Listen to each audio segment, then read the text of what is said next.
अपाङ्गता भएका व्यक्तिहरूको स्वास्थ्य सम्बन्धी अधिकार र हकको सुनिश्चित गर्न नेपाल सरकारले विभिन्न नीतिगत अवधारणाहरू अगाडि सारेको छ।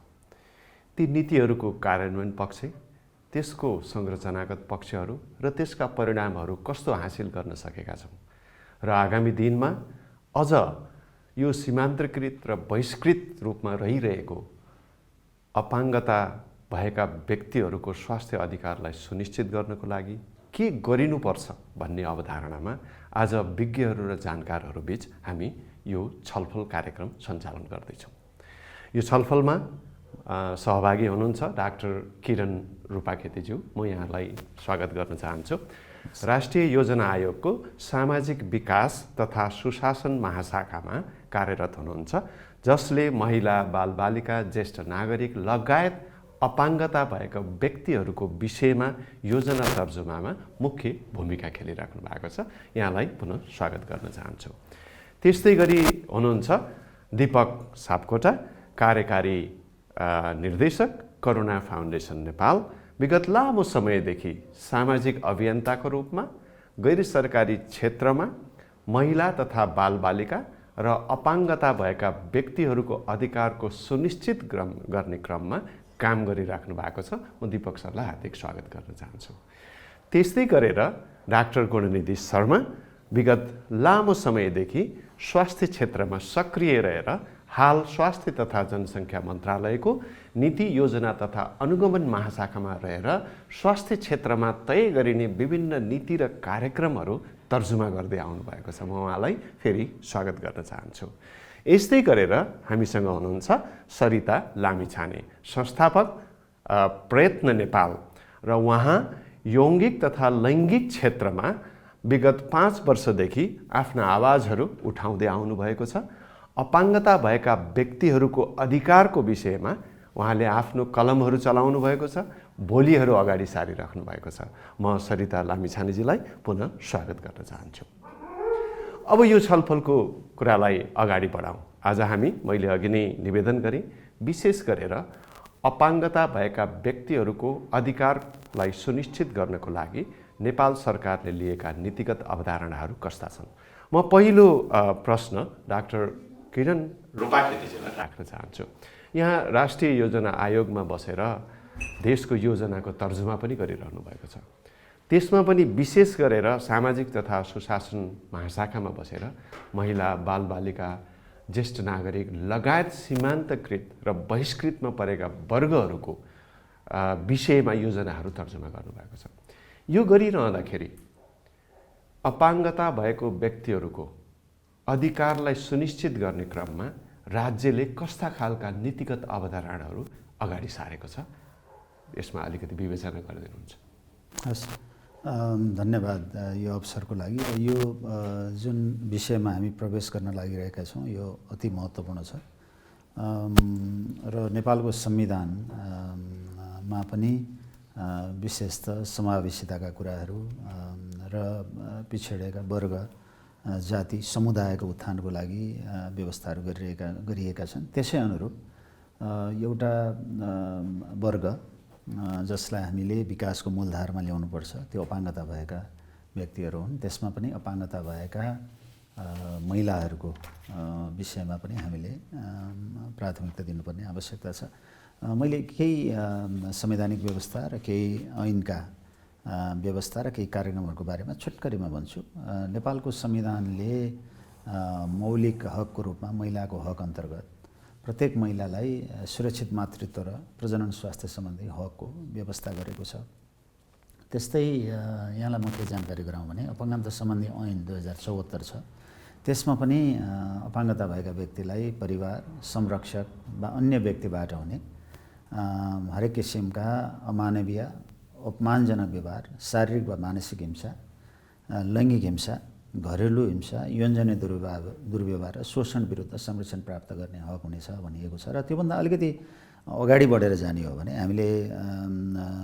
हामीले प्रजनन हकको कुरा गर्ने हो भने त्यसले के भन्छ भने अपाङ्गता भएका महिलाहरूको विशेष अवस्थालाई ध्यानमा राखी उनीहरूको स्वास्थ्य तथा प्रजनन अधिकारको संरक्षणको लागि आवश्यक व्यवस्था गर भनेको छ। अनि त्यसको आधारमा रहेर हामीले 15औं योजनामा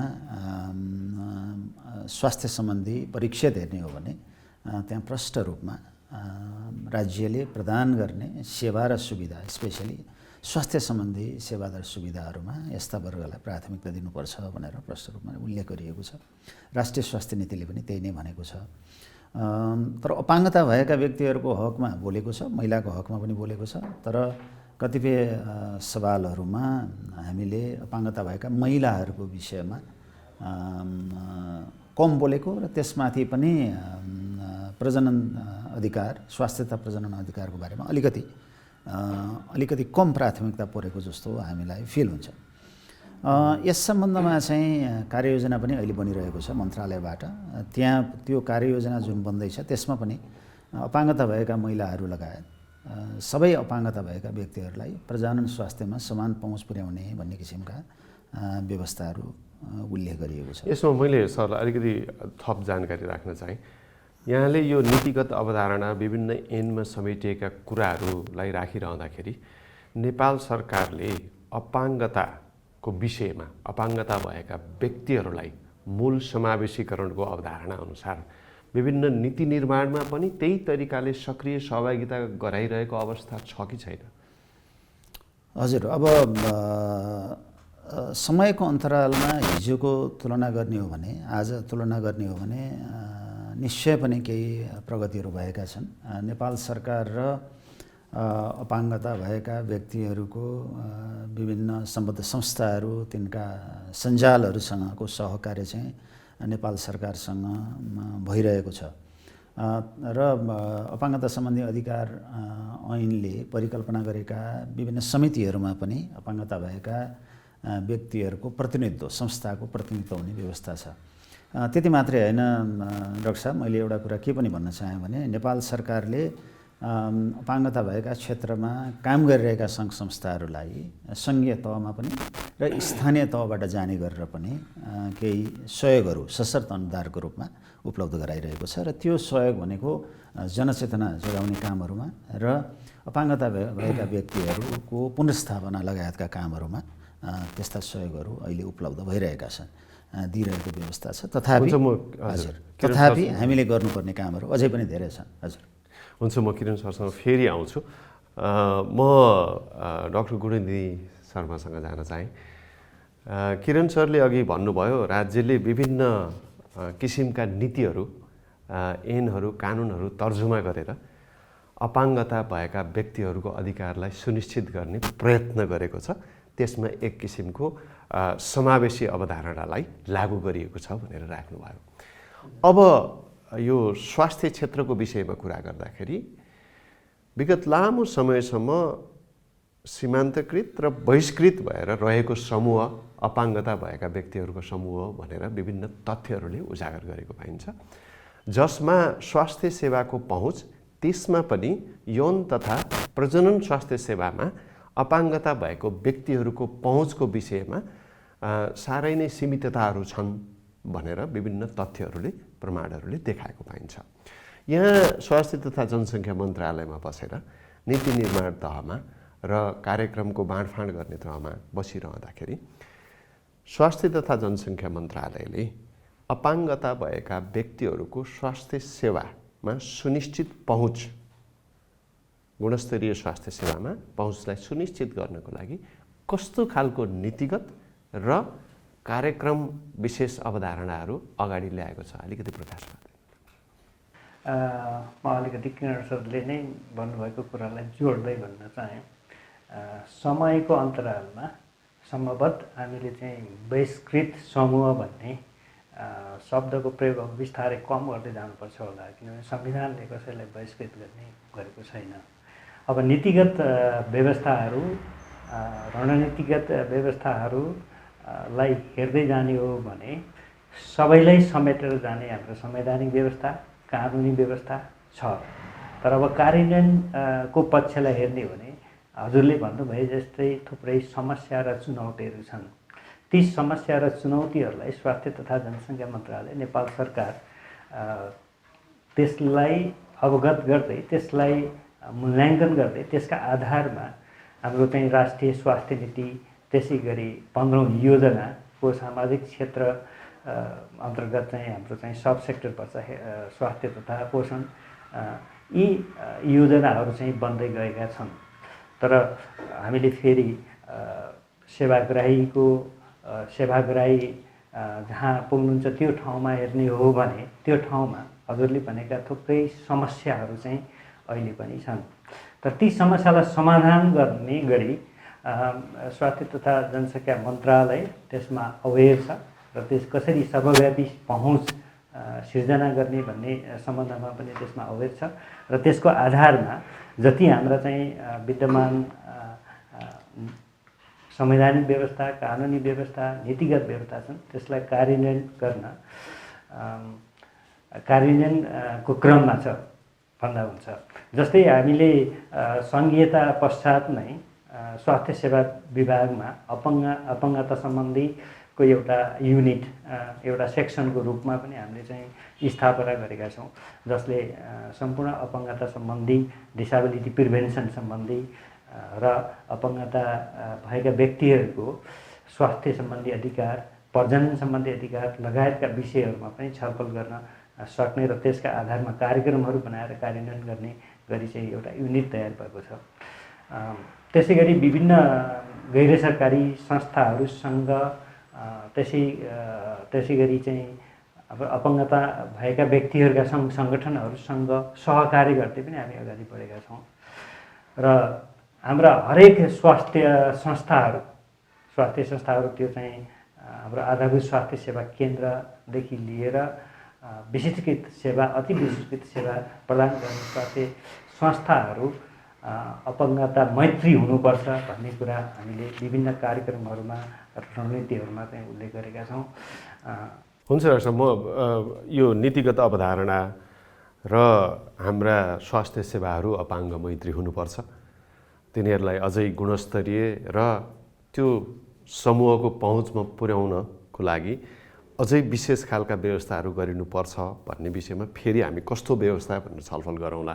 म अहिले सरिता लामिछानेसँग आउन चाहेँ।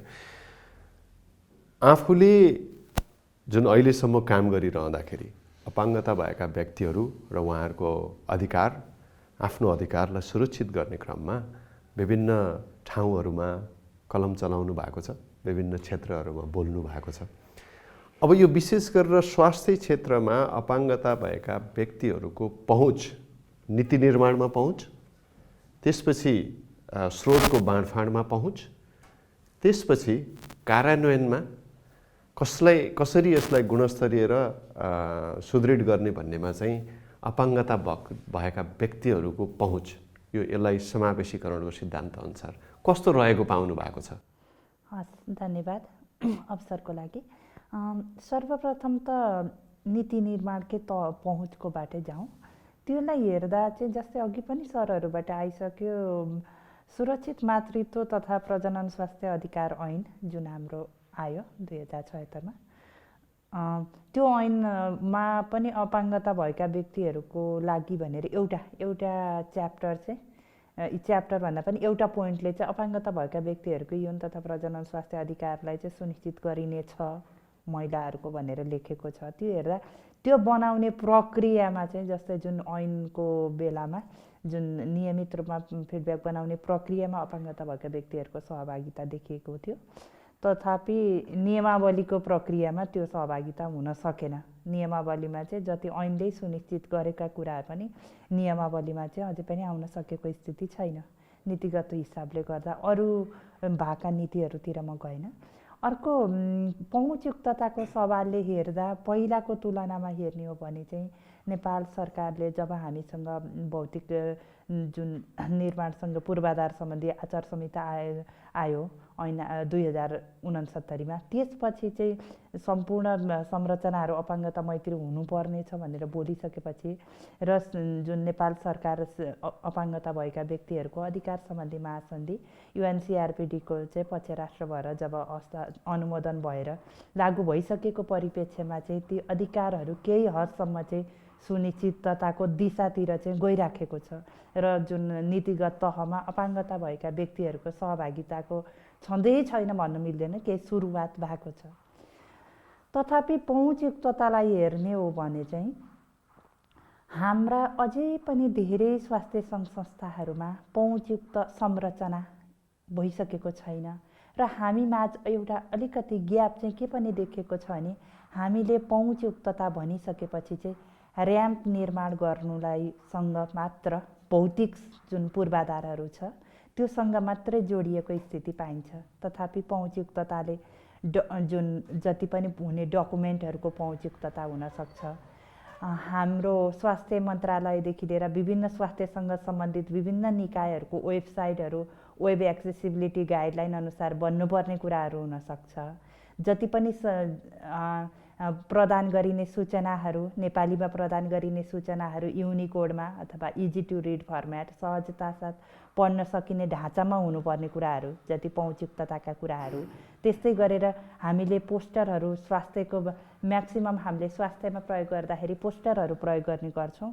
तस्बिर आफै बोल्छ भनेर पोस्टरबाट बुझाउन सकिन्छ भनेर हो। नेपाल सरकारले वर्गीकरण गरे अनुसार 10 प्रकारका अपाङ्गता छौँ। तस्बिर आफै बोल्छ भन्नेले बहिरा अपाङ्गता भएका व्यक्तिहरू, बौद्धिक अपाङ्गता, अटिजम सम्बन्धी अपाङ्गता, शारीरिक अपाङ्गता, स्वर बोलाइ सम्बन्धी अपाङ्गता, हेमोफिलिया यी विविध अपाङ्गताहरूलाई समेट्न सक्ला। तर तस्बिर आफै बोल्छ भनेर हामीले बनाइएका पोस्टरहरूले दृष्टि सम्बन्धी अपाङ्गता, त्यस्तै गरेर श्रवण दृष्टिविहीन जसको लागि स्पर्श ट्याक्टाइल चाहिन्छ हो, त्यस्तो खालको सवालमा चाहिँ अझै केही गर्नुपर्ने अथवा अझै केही चुनौतीहरू विद्यमान देखिन्छ। अघि डाक्टर गुणनिधिले भनेको कुरालाई सापट लिने हो भने हामीले नीतिगत अवधारणा र कार्यक्रममा चाहिँ अपाङ्ग मैत्री स्वास्थ्य सेवाको विकास गरेर लागू गर्ने अवधारणा राखेका छौँ भन्नुभयो। तर जुन सरिता बहिनीले अहिले भनिराख्नु भएको छ, यति धेरै त्यो अपाङ्ग मैत्री स्वास्थ्य सेवालाई परिभाषित गर्न जरुरी छ।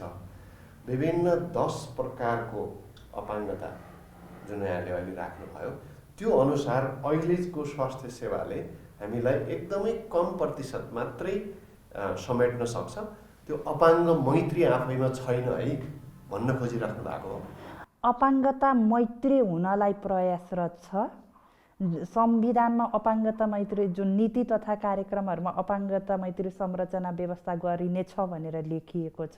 तथापि पूर्ण रूपले प्रत्याभूति हुनको लागि चाहिँ केही नीतिमा परिमार्जन, कार्यक्रमको पुनरावलोकन र कार्यान्वयन प्रक्रियाको लेखाजोखा चाहिँ गर्न आवश्यक छ भन्न खोजेको हो। जस्तो नीतिमै परिवर्तन भन्दाखेरि त्यस्ता 1-2 कुराहरू त्यस्तो छन् जुनमा जसलाई तपाईँले अहिले व्याख्या गरिदिन सक्नुहुन्छ? कस्तो खालको परिवर्तन जरुरी छ विद्यमान नीति? जस्तै म अरू यो जो सुरक्षित मातृत्व तथा यौन तथा प्रजनन स्वास्थ्य अधिकार ऐनमा अपाङ्गता भएका व्यक्तिहरूको महिलाहरूको चाहिँ यौन तथा प्रजनन स्वास्थ्य अधिकार सुनिश्चित गरिनेछ अथवा सबैलाई हक हुनेछ भनेर लेखिएको छ नि। जस्तै नियमावलीमा आउँदा के हुनुपर्छ भने जस्तै हस्पिटलमा डाटा इन्ट्री गर्दाखेरि स्वास्थ्य निकायमा जुन दाखिला गर्छौँ नि, कतिजना अपाङ्गता भएका व्यक्तिहरूले कुन प्रकृतिको अपाङ्गता भएको व्यक्तिले सेवा लिन आयो त भन्ने खण्डीकृत तथ्याङ्क राख्ने खालको व्यवस्था राखिनेछ भनेर यदि नियमावलीमा सुनिश्चित गरिनेछ भन्ने कुरा नियमावली अथवा नीति कार्यक्रममा आयो भने त्यसबाट पनि हाम्रो सेवामा कसरी पहुँच गर्न सकिन्छ र हामी कुन हालतमा छौँ भन्ने कुरा पत्ता लगाउन सकिन्छ। अर्को कुरा भनेको अपाङ्गता मैत्री संरचना निर्माण गरिनेछ भनिरहँदा अपाङ्गता मैत्री पनि विविध प्रकारका प्रकृतिको आधारमा र अपाङ्गताको गम्भीर्यताको आधारलाई मध्यनजर गरी सेवा तथा संरचनाहरूलाई पहुँचयुक्तताको दृष्टिकोणले परिमार्जन गरिनेछ अथवा त्यो भन्ने खालका शब्दहरू। त्यसै गरेर भइरहेका सेवा सुविधाहरूको कार्यान्वयनको स्थिति र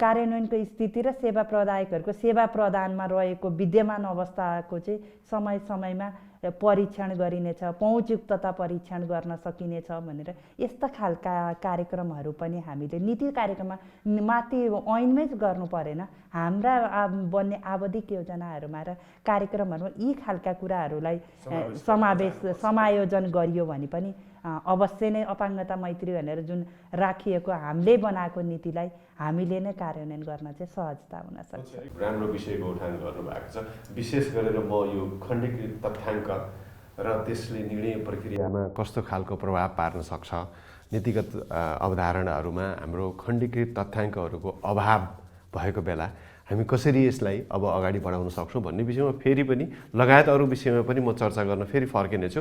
म अहिले दीपक सापकोटा सरसँग पुगेँ। विगत लामो समयदेखि गैर सरकारी क्षेत्रमा काम गर्दै हुनुहुन्छ। त्यसमा पनि समन्वय, सहकार्य, साझेदारिता भन्ने कुराहरू नेपाल सरकारले विभिन्न नीतिहरू, नियमावलीहरूमा र आफ्ना कार्यक्रमहरूमा पेश गर्दै आएको छ। अपाङ्गता मैत्री स्वास्थ्य सेवाको निर्माण गर्ने क्रममा अहिले यहाँको अनुभवमा काम गरिरहँदाखेरि नेपाल सरकारसँग कस्तो खालको सहकार्य, कस्तो खालको संरचनागत व्यवस्थाभित्र समावेशीकरण खोजिएको छ? विभिन्न संस्थाहरू जसले यो विषयमा आवाज उठाइरहनु भएको छ, यो विषयमा सेवा प्रदान गरिरहनु भएको छ, यहाँको अनुभव राखिदिनु न। यहाँ आफै पनि ठुलो क्षेत्र समेटेर सहकार्य गरेर काम गरिरहेका आफ्ना अनुभवहरू होलान्। कहाँनिर हामी एकदम अब्बल छौँ, कहाँनिर हामीले चाहिँ अलि परिष्कृत गरेर जानुपर्ने अवस्था छ? धन्यवाद सुशील सर। यो प्रश्नको उत्तरमा आउनुभन्दा अगाडि अलिकति म पृष्ठभूमिमा जान चाहन्छु। अपाङ्गताको कुरा गर्दाखेरि नेपालमा कति अपाङ्गता भएका व्यक्तिहरू हुनुहुन्छ भने तथ्याङ्क नै हामीसँग छैन। अघिल्लो सेन्ससले 1.94 भन्यो, WHO ले 15% भनेको छ। ती बिचमा हामी झुलिरहेछौँ। एक, जबसम्म तथ्याङ्क हुँदैन भनेपछि हामीसँग नेपालमा अपाङ्गता भएका व्यक्तिहरूको कति छ सङ्ख्यात्मक हिसाबले राज्यसँग त्यो तथ्याङ्क छैन। मलाई त्यस्तो लाग्छ। अब तथ्याङ्क नै नभएपछि कस्तो नीति बनाउने, कस्तो कार्यक्रम बनाउने भन्ने कुरामा समस्या हुने नै हो। तर 1.97 भनेर 2011 को चाहिँ सेन्ससले हो। अब तर WHO ले 15% भनेको छ ग्लोबल त्यो सिनारियोमा, र त्यो दुईटाको बिचमा हामी झुलेर आछौँ। अर्को कुरा, अपाङ्गताभित्र बुझ्नुपर्ने कुरा धेरै साथीहरूको अघि सरिता बहिनीले पनि भन्नुभयो, अपाङ्गता नेपालमा 10 प्रकारको भनेर क्याटेगोराइजेसन गरिएको छ। वेयर इज इन्डियामा त्यसलाई 20 वटा भन्दा बढी प्रकारमा विभक्त गरिएको छ। यसका आफ्ना किसिमका कुराहरू होलान्। त्यो विविधताभित्र शारीरिक अपाङ्गता भनेर हामी जे बुझ्छौँ त्यसभित्र पनि थुप्रो सब ग्रुपहरू छन्। एउटा हात मात्रै नहुनु भएको व्यक्ति, दुईटै हात नहुनु भएको व्यक्ति, एउटा हात र एउटा खुट्टा नहुनु भएको व्यक्ति, र त्यो हरेक अपाङ्गताको विविधताभित्रको आवश्यकता फरक छ। दृष्टिविहीन व्यक्तिलाई चाहिने सेवा सुविधा बहिरा व्यक्तिको लागि चाहिने सेवा सुविधाभन्दा नितान्त फरक छन् र सबैमा त्यो कुरा लागू हुन्छ। अब अर्को कुरा कस्तो छ भने छरिएर बसेका छन्। हरेक घरमा हुन सक्ने भयो अपाङ्गता भएको व्यक्ति, र अपाङ्गता भएको व्यक्ति सबैजना आफ्नो आवाज आफै राख्नलाई आउन सक्नुहुन्न। कसैले ल्याइदिनुपर्छ या कसैले उहाँको तर्फबाट बोलिदिनुपर्छ। यी 3-4 समस्या चाहिँ मलाई जेनरल रूपमा प्रस्तुत गर्न चाहेँ मैले। यी समस्या छन्, हामी कहाँ मात्रै र धेरैतिर छन्। अब नेपालको नीति र कार्यक्रम बनाउँदाखेरि मलाई जहिले पनि खड्किने कुरा, जब हामी कम्युनिटीमा गएर काम गर्छौँ, हाम्रा नीति नियम यति धेरै प्रोग्रेसिभ छन्। संविधान पनि मलाई लाग्छ आजको दिनमा सबभन्दा प्रोग्रेसिभ 10 वटा संविधानभित्र नेपालको संविधान पर्छ। अपाङ्गतालाई को क्षेत्रलाई हेर्ने दृष्टिकोणले हेर्ने हो भने। अब त्यस्तो भइसकेपछि त्यो कानुनमा त्यो प्रावधान राख्ने बेलामा हामी कसैले पनि यसलाई लागू चाहिँ कसरी गरिन्छ होला त, कति वर्षमा गर्न सकिन्छ होला, प्रोग्रेसिभ हुन पाइयो भन्ने विषयमा चाहिँ त्यो धेरै चिन्ता भएको जस्तो लाग्दैन मलाई। त्यति हुँदै पनि कानुन, संविधानको बेसमा कानुन बने, नियमावली बने, नीति नियम बने, कार्यक्रम बनेका छन्। त्यो कार्यक्रम बन्ने बेलामा कम्तीमा हाम्रो पञ्चवर्षीय योजना हो र हाम्रो क्षमता यति छ, हामी यतिसम्म पुग्न सक्छौँ नभनेर हामीले त्यो प्यान्डोरा बक्स जस्तो खोलिदिएका छौँ कि त्यसले कस्तो भयो भने गरेको कुरा पनि कतिपय अवस्था नदेखिने र सधैँ आलोचना भइरहने अवस्था भयो। प्राथमिकीकरण गर्नेमा चुकेका छौँ र त्यसलाई वस्तुगत यथार्थतासँग तालमेल खाँदै ठिक हामी बढी महत्त्वाकांक्षी योजनाहरू पेश गर्छौँ, त्यो अनुसारको परिणाम हाम्रो हासिल हुन सकेको अवस्था छैन भनेर होइन। एउटा शब्द महत्त्वाकांक्षी योजना बनाउँछौँ भन्ने कुरामा चाहिँ मेरो धेरै योजना त महत्त्वाकांक्षी हुनुपर्छ, तर त्यो धरातलमा टेकेर हुनु पर्यो। हाम्रो सङ्ख्या यति छ, सङ्ख्या थाहा छैन, कार्यक्रम बनायौँ। यही भनिरहँदाखेरि अब अपाङ्गताको क्षेत्रमा काम गर्ने गैर सरकारी सङ्घ संस्थाहरूसँगको सहकार्यमा यी सबै कुराहरू हुन्छन् कि हुँदैनन्? उहाँहरूको समावेशिता छ कि छैन, त्यसमा सहभागिता छ कि छैन भन्ने विषयमा तपाईँको आफ्नो अनुभव राख्नु। त्यो कार्यक्रम र बजेटको हिसाबले सङ्घीय बजेट या प्रदेशको बजेट र पालिकाहरूको बजेट हेर्नुहुन्छ भने अपाङ्गताको क्षेत्रमा साह्रै न्यून छ, टोकनिजम छ भन्छु म। हामीले एउटा प्रयास के गर्यौँ भने प्रदेश सरकार म एनजिओमा काम गर्छु र मलाई के थाहा छ भने एनजिओका 3टा सीमा हुन्छन्। हामीले स्रोत खोजेर ल्याउने हो, हामी आवधिक हुन्छौँ, हाम्रो समय सीमा हुन्छ, दीर्घकालमा हामीले सधैँ काम गर्ने पनि होइन, र हामी कसैलाई पनि सरकारलाई चुनौती दिन आएको संरचना पनि होइन, जहाँ सरकारलाई सहयोग गर्न सकिन्छ र त्यो राइट होल्डर्सहरूलाई हामीले कसरी मेन स्ट्रिम गर्ने जोड्ने भन्ने विषयमा मात्रै काम गर्नुपर्छ भन्ने कुरामा करुणा फाउन्डेसन म जहाँ काम गर्छु र म आफू पनि स्पष्ट छु। त्यो भएपछि हामीले के गर्यौँ भने नयाँ संरचना आइसकेपछि अपाङ्गताको मुद्दालाई स्थापित गर्नको लागि यो राम्रो अवसर हो। प्रदेश संरचना आयो, पालिकाहरूमा पनि 20-25 वर्षपछि चुनाव भयो, फेरि सङ्घमा पनि अलिक नयाँ किसिमको सोच छ भनेर हामीले प्रदेश सरकार 2टा प्रदेश सरकारसँग के भन्यौँ भने हामी अपाङ्गता सम्बन्ध रोकथाम र अपाङ्गता पुनर्स्थापना सम्बन्धी एउटा सोच लिएर, एउटा फ्रेम लिएर आउँछौँ, केही रिसोर्स पनि लिएर आउँछौँ, सहकार्य गरौँ भन्यौँ। अब अभियसली हाम्रा धेरै जटिलता र प्रक्रियाका कुरा छन्, त्यसले अप्ठ्यारो पार, तर हामीले एउटा नेपालमा सबैभन्दा सफल मोडेल जहाँ प्रदेश सरकारले 1/3, पालिकाहरूले 1/3 र गैर सरकारी संस्था या विकासका साधारण संस्थाले 1/3 गरेर प्रदेशभरि अपाङ्गता रोकथाम र अपाङ्गता पुनर्स्थापनाको क्षेत्रमा काम गर्ने भन्ने मोडेल स्थापना गरेका छौँ प्रदेश 1मा। त्यसका धेरै सकारात्मक कुराहरू पनि आएका छन्, तर अब सहकार्य र सहयोगको कुरा गर्दा कस्तो छ भने सहकार्यको अवस्था छ, तर त्यही विषयमा अर्को 7वटा विभिन्न संस्थाहरूले पनि विभिन्न नाममा काम भइराखेको छ र सरकारले त्यसलाई प्रतिबन्धको कुरा या निषेधको कुरा नभनेर हाम्रो प्राथमिकता यो हो, यसमा फलानु संस्थासँग हामीले यति कुरा अग्री गरिसकेका छौँ, त्यो इम्प्लिमेन्टेसन गर्ने पक्षमा छौँ, तपाईँ आउनुभयो, these are the remaining areas, अब यो बाँकी रहेको क्षेत्रमा कि सहकार्य गरौँ कि फलानु प्रदेशमा जानुहोस् भनेर भन्न सक्ने अवस्थामा सरकार छ जस्तो लाग्दैन मलाई। र जबसम्म त्यो अवस्था हुँदैन, सहकार्य र सहयोगको परिणाम चाहिँ जति आउनुपर्ने आउँदैन भन्ने मेरो बुझाइ छ। किरण सरसँग आउन चाहे। अपाङ्गता भएका व्यक्तिहरू र त्यो समूहमा नेतृत्वको विकास गरेर एउटा दीर्घकालीन लक्ष्यलाई सुनिश्चित गर्ने, त्यसमा पनि यो कोभिड पछिको अवस्थामा दीर्घकालीन परिणाम हासिल गर्ने कुरामा यस विषयमा अहिले राष्ट्रिय योजना आयोगमा बसिरहँदाखेरि कस्ता खालका अवधारणाहरू हुन सक्छन् जसले गर्दाखेरि यो समूहमा नेतृत्व क्षमताको विकास र उहाँहरूमा जागरण ल्याउँदै अब यो एउटा नितान्त सामाजिक मुद्दा पनि हो, राजनीतिक मुद्दा पनि हो, आर्थिक मुद्दा पनि हो, यसलाई अगाडि बढाउनको लागि के गर्न सकिन्छ होला? अब के अवधारणामा जानुपर्छ नेपाल सरकार? डाक्टर साहब, मैले 1-2वटा कुरा के भन्न चाहेँ भने हामीले अब राज्य समावेशीकरणतर्फ उन्मुख हुने सन्दर्भमा हाम्रो निजामती सेवा ऐन र नियमावली पनि हेरौँ। हिजोका दिनमा अपाङ्गता भएका कर्मचारीहरू बिरलै देखिन्थेन सिंहदरबारभित्र, अहिले प्रशस्त हुनुहुन्छ भनेपछि over the period of time हामीले डेफिनेटली कामहरू गरेका छौँ, कर्मचारी साथीहरू पनि भित्रिनु भएको छ होइन, संरचनाहरू अपाङ्ग मैत्री हुने क्रममा छन्, तर त्यो जुन रफ्तारमा हामी जाँदैछौँ त्यो पर्याप्त चाहिँ छैन। इन कम्पेरिजन टु हामीले इन्टरनेसनल लेभलमा जुन कमिटमेन्ट गरेका छौँ त्यो कमिटमेन्टलाई परिपूर्ति गर्ने सवालमा जुन किसिमले रिसोर्सले सप्लिमेन्ट गर्नुपर्ने, मानवीय स्रोत व्यवस्थापनबाट त्यसलाई परिपूर्ति गर्दै जानुपर्ने हो, त्यसमा चाहिँ अलिकति हामीले स्केल अप गर्नुपर्ने, एक्सपेडाइट गर्नुपर्ने आवश्यकता छ। र नेतृत्वको सवालमा चाहिँ हामी सरकारी पक्षमा मात्रै नहेरौँ, नेतृत्व चाहिँ सिभिल सोसाइटी अर्गनाइजेसनमा कति छ, सपाङ्गले नेतृत्व गरिरहेकै एनजिओभित्र चाहिँ कतिजना अपाङ्ग हुनुहुन्छ, तीभित्रको गभर्नेन्सको कुरा पनि हेरौँ हामी। एकदम राम्रो कुरा उठाउनु भयो। अब दिपक सरले पनि हात उठाइराख्नु भएको छ। म दिपक सरसँग यही विषयमा यही विषयमा कुरा गर्दाखेरि अहिले एउटा अनुभवको कुरा गरौँ। यो प्रदेश एक सरकारले अपाङ्गता रोकथाम तथा पुनर्स्थापना कार्यक्रम भनेर प्रदेशभरि इनरोल गरेको छ। त्यसको एउटा साझेदार करुणा फाउन्डेसन हो। अब अपाङ्गता भएका व्यक्तिहरूको अहिले जुन यो अहिले अन्तर्राष्ट्रिय अपाङ्गता दिवसको जुन मूल नारा छ, हामीले पनि प्र्याक्टिकली काम गर्दा के बुझ्यौँ भने सरकारवालाहरू, त्यो त इस्टाब्लिस तथ्य नै हो, सरकारवालाहरू जबसम्म आफ्ना बारेमा आफ्ना अधिकारका बारेमा सुसूचित हुने र आफ्नो कुरा राख्न सक्ने अवस्थामा पुग्नुहुन्न तबसम्म त्यो प्लानरले इन्भिजनहरूले त्यो प्र्याक्टिकली सबैको राख्न सकिँदैन पनि।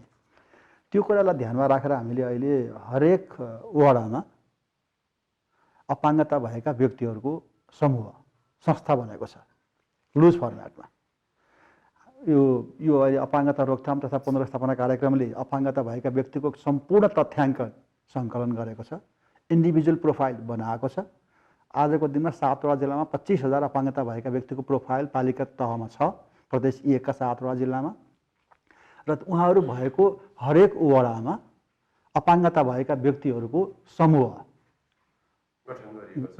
भएको छ र त्यसलाई हामी अर्को के कुरा गर्न प्रयत्नरत छौँ अहिले प्रदेश सरकारसँग मिलेर भने अब पालिकाको जुन योजना तर्जुमा हुन्छ क्लस्टर लेभलबाटै सुरु हुने बेलामा कम्तीमा एउटा अपाङ्गता भएको व्यक्ति त्यो योजना तर्जुमाको बेलामा उपस्थित हुनपर्छ र आफ्ना कुरा राख्नुपर्छ। सो आई थिङ्क मैले अब यसमा डाक्टर गुनुसँग आउन चाहेँ। म विशेष गरेर अब यो प्रजनन यौन तथा प्रजनन स्वास्थ्यको विषयमा यहाँ धेरै मुद्दाहरू उठेका पनि छन्। डाक्टर साहबले त्यसमा केही राख्न चाहनुहुन्छ भने हजुरले त्यसबाट सुरुवात गर्दा हुन्छ।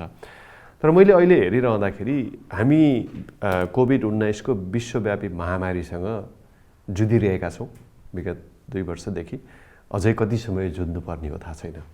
एउटा के तथ्य अगाडि आएको छ भने अपाङ्गता भएका व्यक्तिहरूको स्वास्थ्य सेवाको पहुँच एक त पहिले नै सीमित थियो, विशेष गरेर कोभिडको महामारीले गर्दाखेरि अझ त्यो सीमिततालाई बढाइदिएको छ।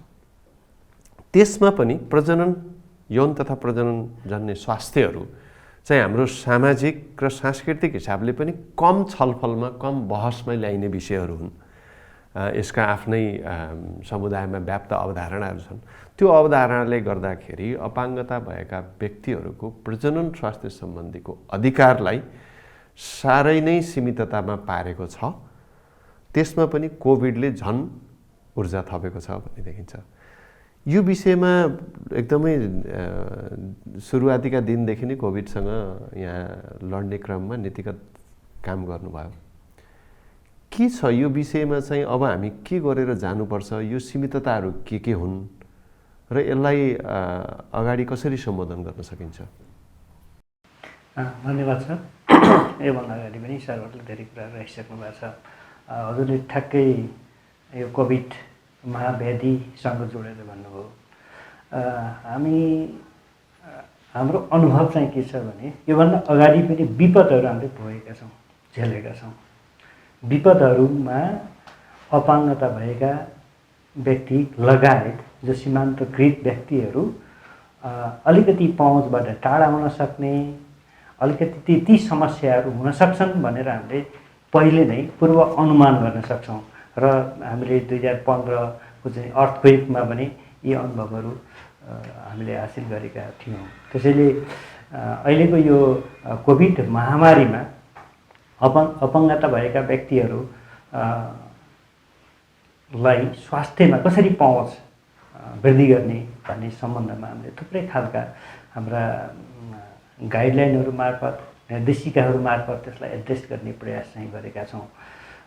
हुन त यसलाई आकलन गर्दा गर्दै बुझ्दै पनि थुप्रै सीमितताका कारणले गर्दाखेरि त्यो चाहिँ पुरा नभएको पनि हुनसक्छ होइन। यो मात्रै होइन, सपाङ्गै व्यक्तिहरूले पनि महामारी विपदमा सहजसँग सेवा प्राप्त गर्न चाहिँ कठिनाइ हुने अवस्था थियो।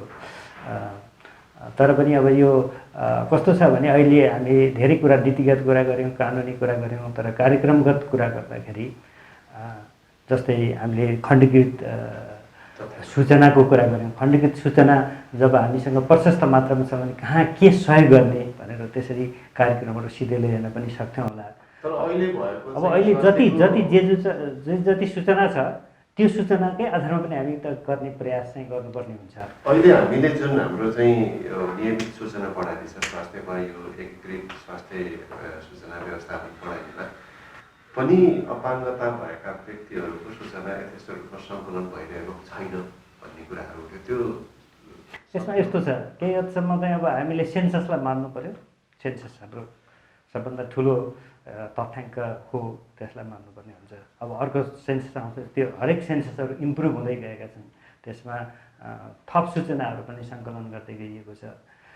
त्यसै गरी हामीले जसरी अघि सरले भन्नुभयो सामाजिक सुरक्षा होइन अन्तर्गत नीति अन्तर्गत हामीले चाहिँ दिँदै गरेका छौँ। अपाङ्गताको क्याटेगोराइजेसन त गरेका छ नि, हरेक स्थानीय तहमा विभिन्न क्याम्पहरू मार्फत कस्तो कस्तो खालको 10 प्रकारको के अरे अपाङ्गता छ भने त्यो कुन कुन खालको चाहिँ अपाङ्गता छ भनेर क्याटेगोराइज गरेका छौँ। त्यो पनि एउटा सूचना त त्यहाँ पनि छ। सूचना जसले चाहिँ भत्ता प्राप्त गर्नुभएको छ भने सामाजिक सुरक्षा भत्ता प्राप्त गर्नुभएको छ भने त्यसको केही इन्डिकेटिभ सूचना त त्यहाँबाट पनि प्राप्त हुन्छ। सूचना कम्प्लिटली जिरो छ, छँदै छैन भन्ने जस्तो त लाग्दैन। तर चाहिँ सूचनाको प्रयोग हामीले पर्याप्त छैन। जस्तै अघि सरिता म्याडमले भन्नुभयो जस्तै हामीले एचएमएसमै हामीले इन्क्लुड गर्नुपर्ने हो कि हाम्रो मूल दर्तामा चाहिँ हामीले चाहिँ इन्क्लुड गर्नुपर्ने हो कि सुधार गर्नुपर्ने पक्षहरू छन् थुप्रै।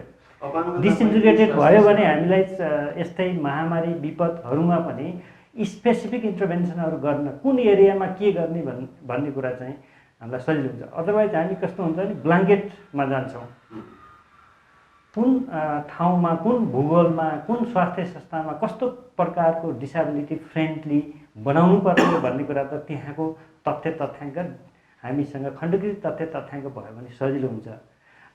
त्यसमा हामी काम गर्नुपर्ने, थुप्रै काम गर्नुपर्ने। अहिले यो सङ्घीय संरचनामा आधारभूत स्वास्थ्य सेवा चाहिँ प्रवाह गर्ने मुख्य भूमिकामा रहेको स्थानीय सरकार, अब त्यो अवसर छ यो खण्डीकृत भौगोलिक हिसाबले पनि खण्डीकृत तथ्याङ्कहरू चाहिँ तय गर्ने र त्यसलाई चाहिँ उ गर्नेमा केही धेरै ठुलो अवसर हो।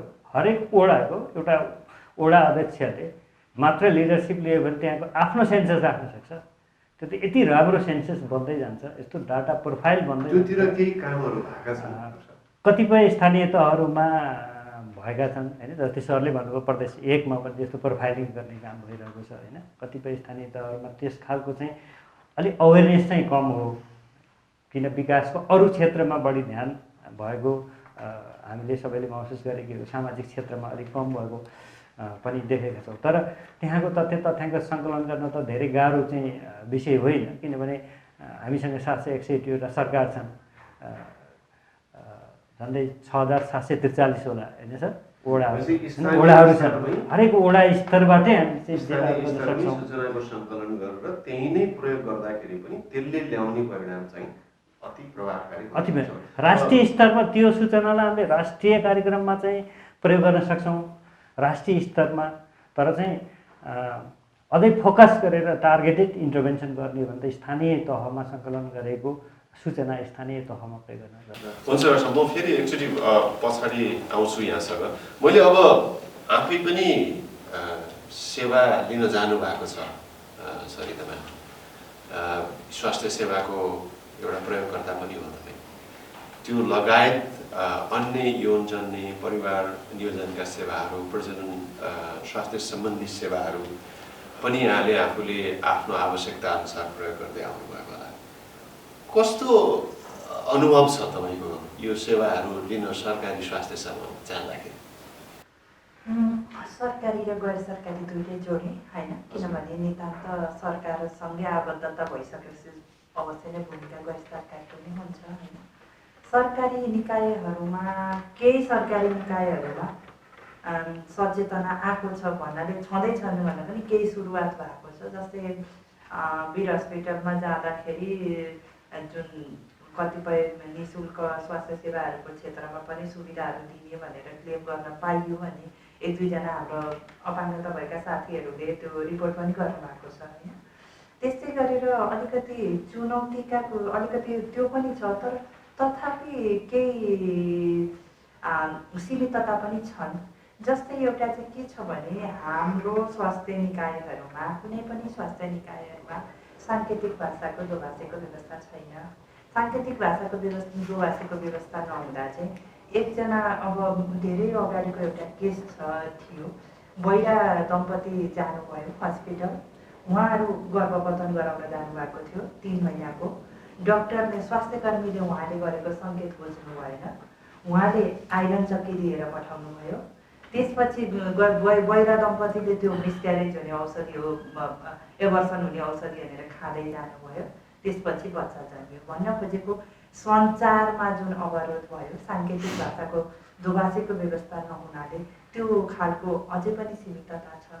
त्यस्तै गरेर अर्को चाहिँ हामीसँग अर्को चाहिँ के छ भने स्वास्थ्य सेवा लिने क्रममा चाहिँ हामीले अझै पनि जति पनि यो कन्ट्रासेप्टिभहरूलाई चाहिँ अझै पनि हामीले गर्भनिरोधको साधनभन्दा पनि बढी मात्रामा चाहिँ परिवार नियोजनको साधन भनिरहँदा चाहिँ अझ त्यो म्यारिड विवाह भन्ने संस्थासँग आबद्ध भएका व्यक्तिहरू जति खुलेर स्वास्थ्य सेवा लिन गइरहनु भएको स्थिति छ, त्यो हामीले इट्ससेल्फै परिवार नियोजन भनिसकेपछि त परिवारको जुन कन्सेप्ट हाम्रो ऊ त परिभाषा अनुसारमै जाने भएको छ। त्यो कुराले पनि अब हुन त गर्भनिरोधको साधन हुन्छ, तर त्यो खालका हाम्रा कतिपय शाब्दिक हाम्रा भएको बहसहरू तथा शाब्दिक उसले पनि सेवा लिनलाई चाहिँ जति मात्रामा विवाहितहरू जानुभएको छ त्यो नगएको स्थिति पाइन्छ सरकारी गैर सरकारी दुईटै निकायमा।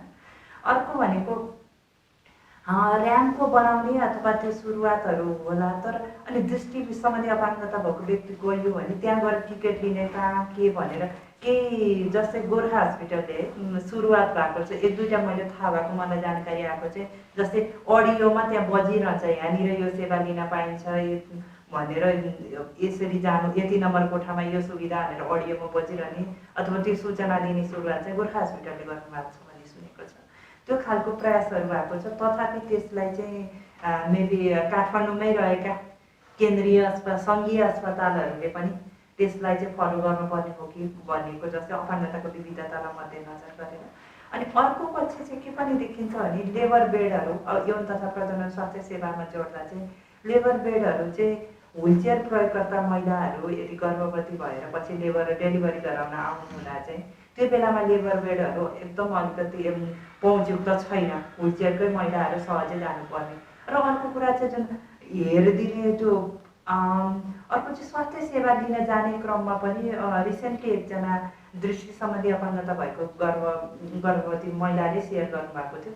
उहाँ हस्पिटल जानुहुँदा डक्टर स्वास्थ्य कर्मीहरूबाट चाहिँ जस्तै जुन गर्भ चेक गर्भको विषयमा सोध्नुभन्दा पनि तिम्रो आँखा कहिलेबाट यस्तो भयो, कति एकछिनले पनि देख्दैनौ, त्यस्तो खालको सेवा सोधिरहँदा र अनि जुन डायग्नोसहरू भएको रिजल्टहरू दिन चाहिँ उहाँलाई त्यहीँ छोडिदिनु भने चाहिँ तपाईँ आउनुहुन्छ भनेर परिवारको सदस्यलाई भनिरहँदा चाहिँ स्वयं व्यक्तिले त गर्भवती त म भएको हुँ, तर मेरो विषयमा चाहिँ मेरो दिदीलाई बुझ्दा हुन्छ भनेर भनिदिँदा चाहिँ मलाई चाहिँ अझै पनि के रहेछ भन्ने चाहिँ मलाई फिल भयो भनेर भन्नुभएको थियो। भन्न खोजेको हाम्रो नीतिमा छ त्यो कुरा, नीतिले भन्दा पनि हामीले कतै जनचेतनाको क्षेत्रमा पनि काम गर्नुपर्ने आवश्यकता देखिन्छ।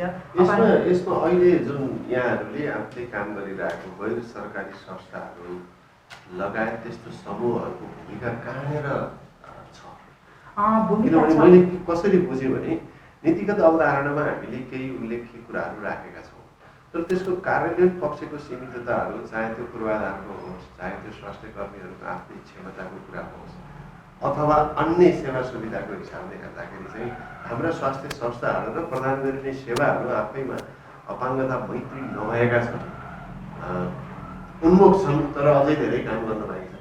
त्यसमा चाहिँ कस्तो खालको सहकारी गरिराख्नु भएको छ गैर सरकारी संस्था? यस्तो छ, गैर सरकारी सङ्घ संस्थाहरूले पनि जस्तै अहिले भएका प्रयासहरूलाई जोड्न पर्दा मेरी स्टोप इन्टरनेसनल जो यौन तथा प्रजनन स्वास्थ्य अधिकारकै सभामा काम गर्छ, उहाँहरूले जस्तै त्यहाँ मेरी स्टोपको कुनै पनि सेन्टरमा गएर म आएको छु, म दृष्टिबिन हो, म यो लोकेसनमा छु भने त्यहीँबाट लिन पठाइदिनुहुन्छ होइन, जुन चोकमा हुनुहुन्छ।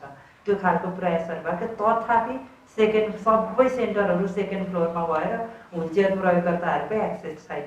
रिसेन्टली अहिले परिवार नियोजन सङ्घले फ्यामिली प्लानिङ एसोसिएसन अफ नेपालले अहिले चाहिँ अपाङ्गता भएको व्यक्तिहरूलाई नै लक्षित गरेर सेवा सुरुवात गरेको र जुन काठमाडौँभित्रको चाहिँ जुनै पनि क्लिनिकमा जाँदाखेरि चाहिँ अपाङ्गता भएका व्यक्तिहरूलाई चाहिँ यौन तथा प्रजनन स्वास्थ्य सेवा चाहिँ निःशुल्क रूपमा दिइनेछ भनेर त्यो कुरा बोलिसक्नु भएको छ र सेवाहरू पनि भएको छ।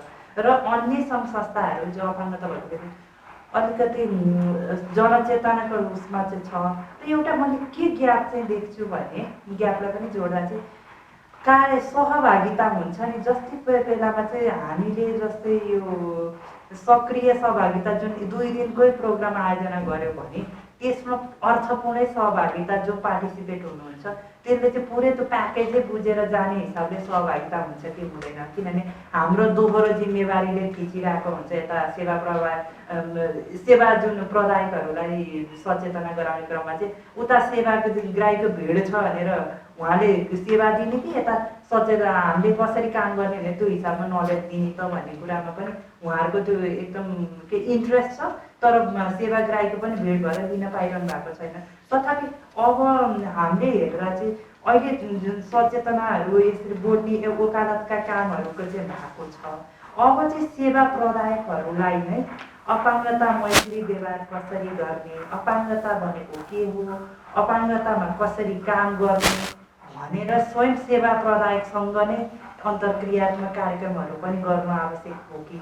र तथापि अनि अर्को भनेको चाहिँ जस्तै जति पनि सूचनाहरू बनाइन्छ, जस्तै टेलिभिजनहरूमा जति पनि सूचना जिङ्गलहरू बन्छ यौन तथा प्रजनन स्वास्थ्यको सवालमा जति पनि भन्छ झिल्केदाई छ छैन, जब कन्डमकै उदाहरण लिउँ, झिल्केदाई छ छैन कन्डममा, कन्डम किन नभयो भनेर यौन रोग र एड्सबाट बच्नलाई भने एउटा गीत मात्र रेडियोबाट बजाइन्छ भने बहिरा भएको व्यक्तिले कन्डमको विषयमा कसरी जानकारी प्राप्त गर्ने। तथापि त्यही कुरा टेलिभिजनले बजाइरहँदा त्यही कुरालाई पनि साङ्केतिक भाषामा उतारिएको थियो भने त त्यो कुरालाई पनि लिन सकिन्छ। तथापि हामी गैर सरकारी सङ्घ संस्थाहरूले पनि अन्य सरकारबाट बनेका जति पनि नीति नियमहरू दस्तावेजहरू छन् त्यसलाई चाहिँ पहुँचयुक्त बनाउनलाई पनि अब चाहिँ सरकारकै बरु लोगो सेयरिङमा अथवा कसरी हुन्छ त्योतिर पनि कदम चाल्नुपर्ने अब चाहिँ बेला आएको हो कि।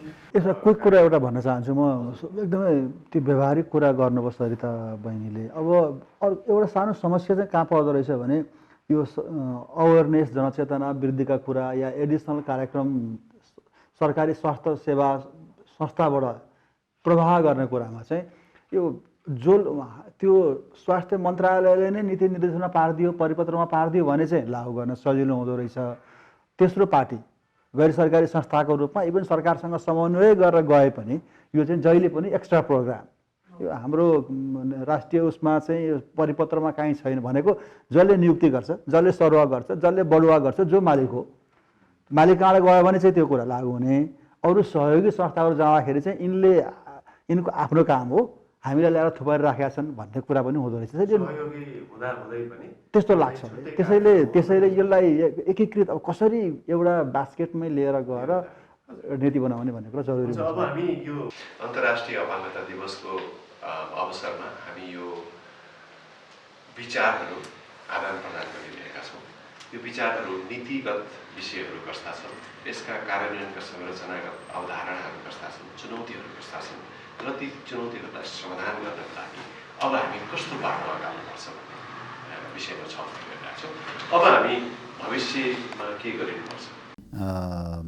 फ्रुटफुल डिस्कसन भएको छ भन्ने मलाई लाग्छ। एउटा पाटो हामीले यहाँ छलफल नगरेको चाहिँ आम जनसमुदायको मानिसहरूको अपाङ्गता भएका व्यक्तिहरूप्रति राखिने दृष्टिकोण र सोच, त्यो पार्ट चाहिँ आज हामीले त्यति छलफल गरेनौँ। आम समुदायमा अझै पनि अपाङ्गता भएका व्यक्तिहरू निरीह हुन्, यिनीहरू केही गर्न सक्दैनन्, बोझ हुन् भन्ने किसिमको जुन एउटा दृष्टिकोण राखिन्छ, आफ्नै फ्यामिली मेम्बर्स नै पारिवारिक सदस्यहरूलाई त्यस्तो हुँदाखेरि पनि त्यस किसिमको धारणाहरू हामी देख्छौँ। त्यसमा बदल्नुपर्छ, त्यो सोचलाई बदल्ने किसिमले पनि हामी जानुपर्छ। अघि हाम्रो हजुर एक्ज्याक्टली एउटा चाहिँ बिहेभियरल एस्पेक्टमा, एटिच्युडनल पाटोमा सोच र धारणामा परिवर्तन ल्याउने कुरा एउटा मैले त्यो भने। अर्को चाहिँ हजुर हामीले जति पनि एजेन्डा यहाँ उठाएका छौँ अब यसलाई ट्याकल गर्ने, यसलाई सम्बोधन गर्ने भनेको गैर सरकारी संस्था जसलाई हामी extended arm of the government भन्छौँ र स्थानीय तय हो।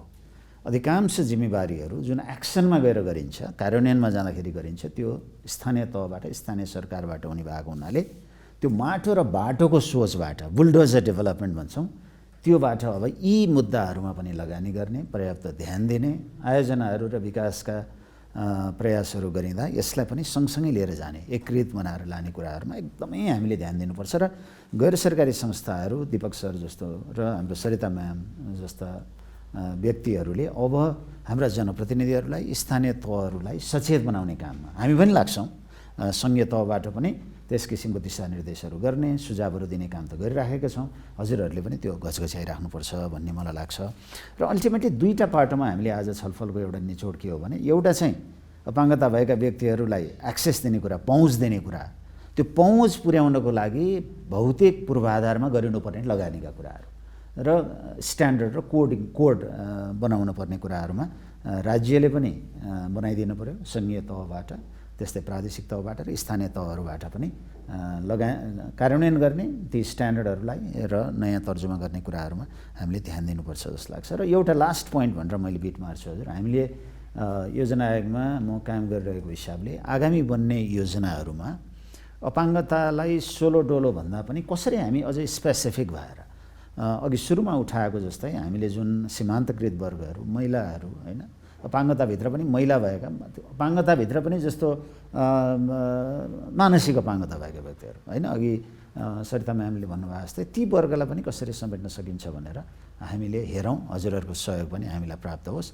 भोलिका दिनमा कार्यान्वयन र जुन हाम्रो आशा छ, एउटा ड्रिम ल्याएको छ आयोजनाले, त्यो बिच चाहिँ सकेसम्म त्यो ग्याप चाहिँ हामी मिनिमाइज गरौँ, कम गरौँ भन्नेतर्फ लाग्नुपर्छ र हामी सबैको सहयोगले यो काम गर्नुपर्छ भन्ने मलाई लाग्छ। अबको बाटो के हो? तिनवटा कुरा। एउटा चाहिँ मेरो विचारमा हामीले के गर्नु पर्यो भने, किरण सरले एउटा बडा राम्रो शब्द प्रयोग गर्नुभयो, गैर सरकारी संस्थाहरू चाहिँ स्थानीय सरकार, हामी सङ्घीय सरकार, प्रदेश सरकारका एक्सटेन्डेड आर्महरू हुन्। म किरण सर सामाजिक विकास महाशाखाको प्रमुखको हिसाबले योजना आयोगमा एउटा यस्तो तथ्याङ्क हामीसँग होस्, कुन कुन पालिकामा या कुन कुन प्रदेशमा विषयगत काम गर्ने सहयोगी संस्थाहरू, एक्सटेन्डेड आर्महरू को हुन् त? जस्तो किरण सरले भन्दाखेरि प्रदेश एकमा हामीसँग अपाङ्गताको क्षेत्रमा काम गर्ने 7 वटा, 5 वटा, 25 वटा संस्थाहरू छन्। त्यो संस्थाहरूको सहभागिता कसरी सुनिश्चित गर्ने कार्यक्रम तर्जुमामा भन्ने खालको एउटा सूचना, मलाई लाग्छ स्वास्थ्यमा पनि त्यस्तो सूचना एउटा चाहियो। त्यसो गरियो भने काम गर्ने मान्छेलाई पनि रिकग्निसन भयो र सरकारले पनि उनीहरूलाई म्याक्सिमम मोबिलाइज, परिचालन गर्न सक्छ भन्ने लाग्छ। अर्को, हामीले अब किरण सरले एउटा अघि मलाई त आँखा खोलिदिनु भएको छ, हामी अब त्यो 59 वटा पालिकाबाट अहिले यो प्रदेश एकमा भइरहेको कार्यक्रममा पालिकाहरूले मात्रै अपाङ्गता रोकथाम तथा पुनर्स्थापना कार्यक्रमका लागि झन्नै वर्षको 15 करोड रुपियाँ खर्च गरिरहनु भएको छ। एकदम त्यो विषयगत खर्चमा उहाँहरूले बजेट अलोकेसन गरेर राख्नु भएको छ, कार्यक्रम बनाएका छन्। यो कुरा राष्ट्रिय योजना आयोग र इभन स्वास्थ्य मन्त्रालयमा पनि कसरी रिफ्लेक्ट गर्ने, त्यो त्यहाँ भएको कुरा यहाँ कसरी जोडिन्छ, त्यसलाई रिकग्नाइज कसरी गर्ने र त्यसलाई इन्करेज कसरी गर्ने, सुधार्नु पर्ने कुरा सुधार्नु पर्यो, राम्रो प्रयास हो भने त्यसलाई सङ्घीय सरकारले पहिचान गरेर त्यसलाई इन्करेज गर्नु पर्यो, ताकि अन्त पनि त्यो कार्यक्रमलाई हामीले लैजान सकौँ। एक यस्तो पाटाहरू एउटा पाटो भयो। अर्को चाहिँ अब ठुलो पपुलेसन होइन, 1.94 2% नै मान्य हो भने पनि 3 करोडको 2% भनेको 6 लाखको तथ्याङ्क आयो। त्यसमा राज्यले सामाजिक सुरक्षा दिएको कुरा एकातिर छ, सँगसँगै शिक्षामा पनि ठुलो अनुदान सरकार दिइरहेको छ, पढ्नको, विद्यालय जानको लागि, शिक्षाको लागि पनि। यी सबै कुराहरूबाट तथ्याङ्क एउटा निस्किन्छ, कति मान्छेहरूले हाम्रो यो सामाजिक सुरक्षा क्यास पैसैको बेनिफिट लिइरहनु भएको छ भने तथ्याङ्क एकातिर आउँछ। अरू पनि विभिन्न सूचनाहरू आउने हुनाले 6 लाख मान्छेहरूलाई लक्षित गरेर राज्यले एउटा नीति बनाउने हो भने मलाई लाग्छ हामी धेरै ठुलो यो चाहिँ एकदम नमुना मुलुकको रूपमा, अपाङ्गता मैत्री मुलुककै रूपमा जान सक्छौँ हामी। अपाङ्गता मैत्री स्वास्थ्य सेवाको अवधारणालाई लागू गर्न अबको बाटो के? अबको बाटो मेरो विचारमा अझै पनि नीति र कानुनमा कहीँ कमी कमजोरी छन् भने त्यसलाई कहाँ सच्याउने हो त्यो सच्याउन सकिन्छ एउटा। अर्को चाहिँ सबभन्दा ठुलो मूल कुरो आएको आजको छलफलमा खण्डीकृत सूचना नै हो। सूचना लिने, सूचना राख्ने क्रममा हामीले कहाँ सुधार गर्नुपर्छ त्यो सुधारमा जानुपर्छ, जसले गर्दाखेरि डिसिजन मेकिङमा मद्दत गर्छ। हामीसँग यथार्थ तथ्याङ्क भयो भने त्यसको आधारमा गर्न सकिन्छ दोस्रो बाटो। अनि तेस्रो, हामी 761वटा सरकार गैर सरकारी संस्थाहरूसँगको साझेदारीलाई हामीले मजबुत रूपमा अगाडि बढाउँदै जानुपर्छ। त्यसो गऱ्यौँ भने हामीले अपङ्गता मैत्री सेवामा पहुँच, सबै अपङ्गता भएका व्यक्तिहरूको सेवामा पहुँचमा जान सक्छौँ होला। जब हामीले विभिन्न खालका अब हामीले 10वटा क्याटेगोरी बनायौँ, त्योभन्दा पनि अझै साना क्याटेगोरीमा क्याटेगोराइज पनि गर्न सक्छौँ। उहाँहरूले भन्नुभयो जस्तै 20 क्याटेगोरीमा पनि क्याटेगोराइज गर्न सक्छौँ, जसले फर्दर एनालाइसिस गरेर हामीलाई अझै नीतिगत निर्णयहरू लिन सजिलो बनाउन सक्छ होला। र हरेक स्वास्थ्य संस्थाहरू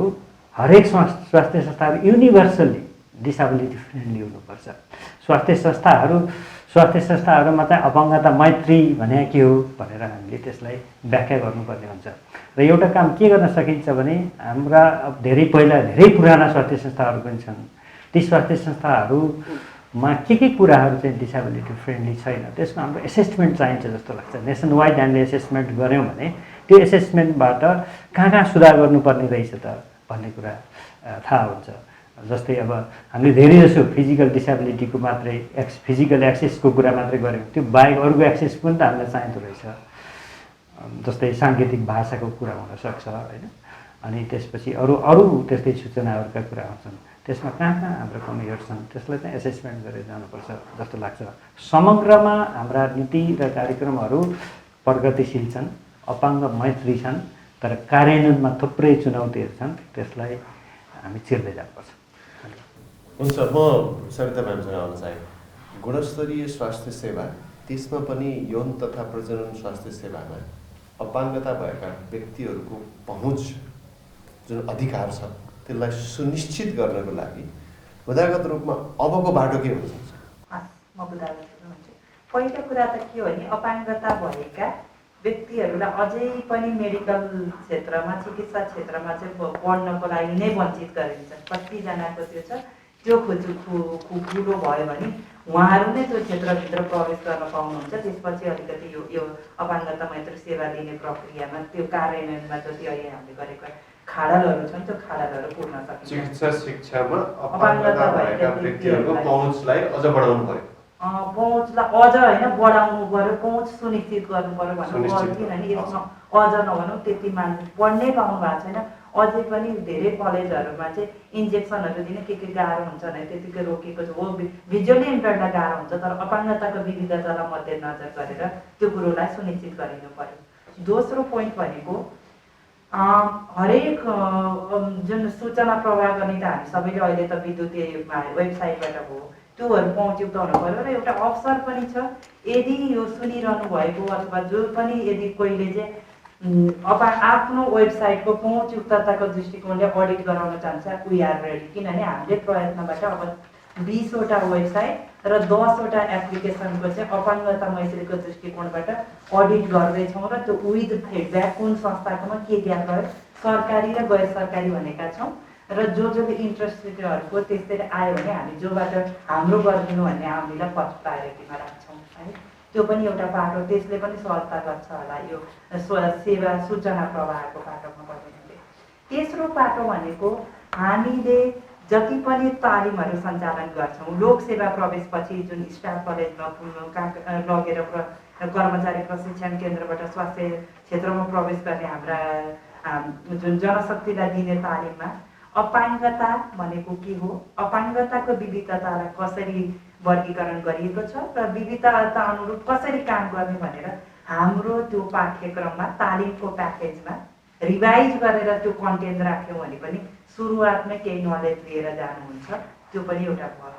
चौथो भनेको जुन तालिमकै बेलामा जुन गरिएको त्यो तालिमकै बेलामा चाहिँ जुन एचआरडिसी बनेपामा भएको हस्पिटलहरू अथवा साङ्गामा भएको स्पाइनल कट इन्जुरी यस्ता हस्पिटलहरूमा एक्सपोजर भिजिट लानु पर्यो स्वास्थ्य कर्मीहरूलाई तालिम दिँदा, ताकि त्यो बेलामा रियल रूपमा उहाँहरूले त्यहाँ देख्न सक्नुहुन्छ। त्यही कुरालाई अलिकति रेप्लिकेट गर्नलाई संवेदनशील र अपाङ्गता मैत्री बनाउनलाई त्यसले पनि टेवा पुर्याउँछ। पाँचौँ कुरा भनेको स्वास्थ्य नीति जति पनि हाम्रो योजनाहरू बनिरहेको छ, धेरै म्यानुअल बनिरहेको छ, यदि छैन सबै सूचनाहरू नेपालीमा बनाउने युनिकोडमा राखिनु पर्यो। युनिकोडमा पनि पिडिएफमा राख्यो भने एक्सेसेबल हुँदैन, युनिकोडको पनि डक फर्मेटमा राखिनु पर्यो। सबै सरकारी निकायबाट स्वास्थ्यसँग यौन तथा प्रजनन स्वास्थ्यको सवालमा भएका कुराहरू।